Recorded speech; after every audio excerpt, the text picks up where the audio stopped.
Assalamualaikum warahmatullahi wabarakatuh. Apa kabar semuanya? Semoga kita semua dalam keadaan sehat dan tetap semangat untuk melakukan aktivitas. Berjumpa kembali bersama saya, dan dalam video kali ini saya akan mengajak kalian semua untuk mengenal lebih dekat siapa itu notaris, siapa itu pejabat pembuat akta tanah, serta apa saja kewenangan dari notaris dan pejabat pembuat akta tanah.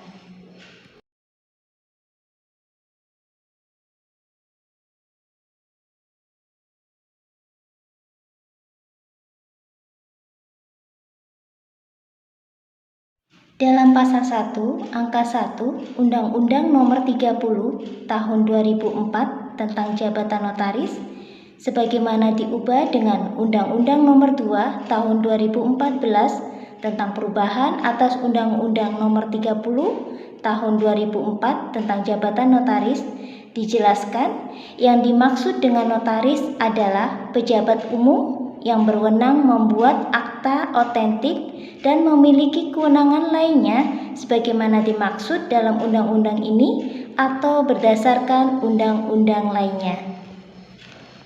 Lalu siapa itu pejabat pembuat akta tanah? Berbeda dengan notaris, definisi tentang pejabat pembuat akta tanah diatur dalam Peraturan Pemerintah Nomor 24 Tahun 2016 tentang perubahan atas Peraturan Pemerintah Nomor 37 Tahun 1998 tentang Peraturan Jabatan Pejabat Pembuat Akta Tanah. Dalam pasal 1 angka 1 Peraturan Pemerintah Nomor 24 Tahun 2016, yang dimaksud dengan pejabat pembuat akta tanah adalah pejabat umum yang diberi kewenangan untuk membuat akta-akta otentik mengenai perbuatan hukum tertentu, mengenai hak atas tanah atau hak milik atas satuan rumah susun.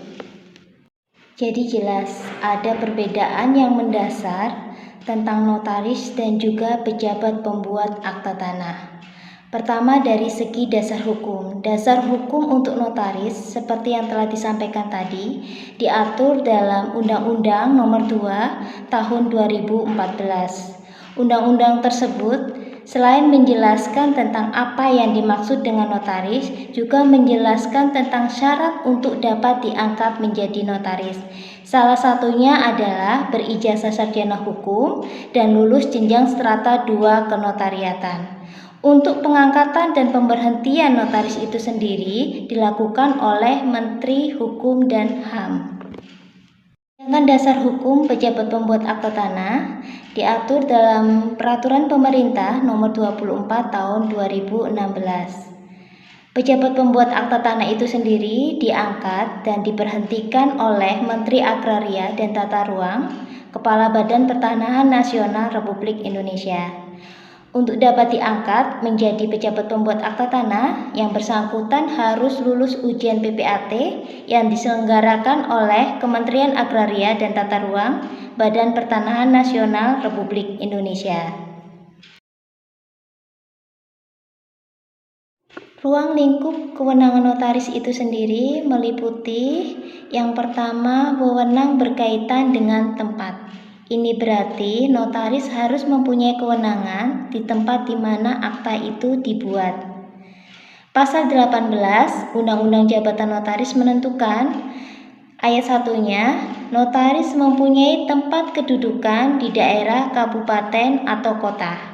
Ayat 2-nya, notaris mempunyai wilayah jabatan meliputi seluruh wilayah provinsi dari tempat kedudukannya. Jadi, berdasarkan ketentuan pasal 18 Undang-Undang Jabatan Notaris tersebut, notaris hanya mempunyai kewenangan untuk menjalankan jabatannya di wilayah jabatannya yang meliputi dalam satu provinsi dari tempat kedudukan notaris tersebut. Yang kedua, wewenang berkaitan dengan waktu. Ini berarti pada saat akta itu dibuat, notaris mempunyai kewenangan untuk membuat akta tersebut. Misalnya, notaris tidak sedang menjalankan cuti atau notaris tidak sedang diberhentikan dengan hormat. Yang ketiga, wewenang berkaitan dengan orang. Pada prinsipnya, notaris mempunyai kewenangan untuk membuat akta untuk kepentingan setiap atau semua orang, kecuali dilarang oleh undang-undang.